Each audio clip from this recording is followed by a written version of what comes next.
Charles Ier, né en 1600, devient roi d'Angleterre et d'Écosse en 1625.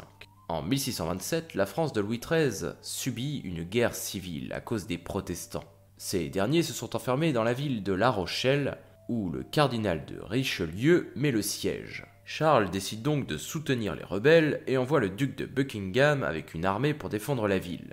Mais en 1628, Buckingham est assassiné et une nouvelle flotte est renvoyée. Mais la ville finit par tomber aux mains du cardinal et c'est un échec pour l'armée britannique. Elle doit retourner en Angleterre. Cette guerre aura de graves conséquences sur son règne puisqu'une crise économique importante va frapper l'Angleterre. En 1635, il tente d'imposer sa religion anglicane en Écosse, mais fait face à de vives résistances. Une révolte contre les protestants a lieu en Irlande.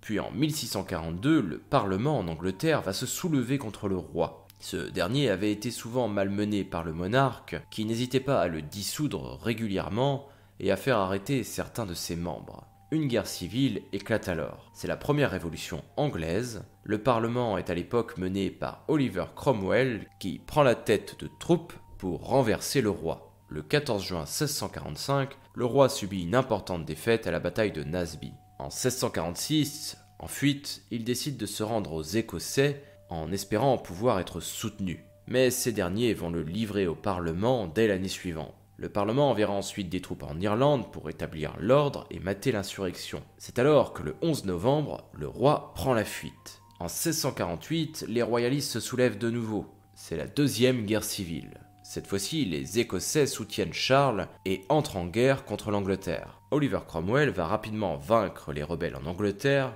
puis vaincra les Écossais lors de la bataille de Preston. Le roi est alors capturé et les royalistes sont définitivement matés. En décembre, Cromwell va purger complètement le Parlement afin d'être le seul vrai maître de toute l'Angleterre.